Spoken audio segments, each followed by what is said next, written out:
রামচন্দ্র সাহা বালিকা বিদ্যালয়ের রজত জয়ন্তী বর্ষ উদযাপন ও মিলন উৎসব সাংস্কৃতিক অনুষ্ঠান অনুষ্ঠিত হল আজ।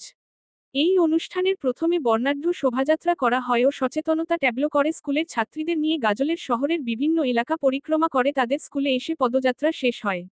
এরপর রজত জয়ন্তী উদযাপনের পতাকা উত্তোলন ও প্রদীপ জ্বালিয়ে রবীন্দ্রসঙ্গীত, নৃত্যের মধ্য দিয়ে এই রামচন্দ্র সাহা বালিকা বিদ্যালয়ের অনুষ্ঠান অনুষ্ঠিত হয়। এরপর বিশিষ্ট অতিথিদের উত্তরীয় পরিয়ে ও ফুলের স্তবক দিয়ে বরণ করে নেওয়া হয়।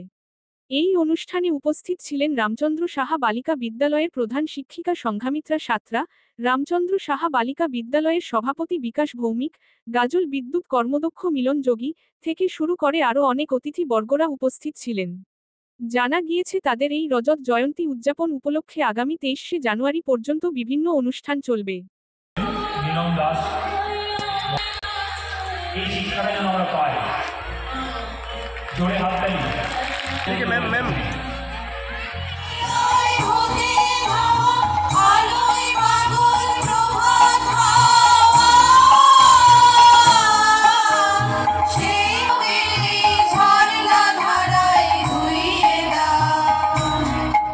প্রিয় ছাত্রছাত্রীরা, সকলকে আমি আমাদের এই রজত জয়ন্তী বর্ষ অনুষ্ঠানে আন্তরিকভাবে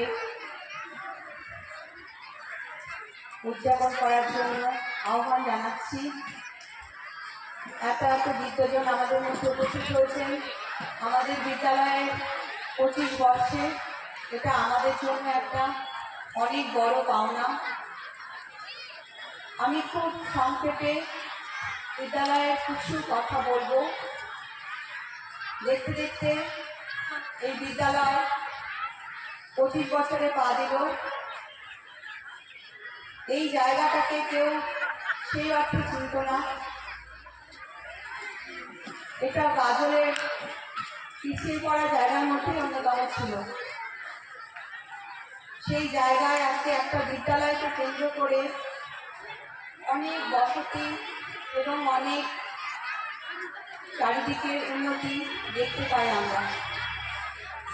এই অসম্ভবকে সম্ভব করেছেন যারা যারা এখন আমাদের মধ্যে আর কেউ নেই। অনেকেই মারা গেছেন, খুব কম লোকই বেঁচে আছেন। সবার আগে আমি বিদ্যালয়ের যিনি প্রতিষ্ঠাতা সদস্য মাননীয় অশোক কুমার সাহা মহাশয়ের কথা বলবো। উনি এবং ওনার সুযোগ্য ভাই প্রয়াত বিনয় সাহা, এই দুজনের উদ্যোগে এই জায়গাটাকে বিদ্যালয়ের শুভ সূচনা হয়েছিল। সঙ্গে ছিলেন প্রয়াত রবীন্দ্রনাথ ভৌমিক,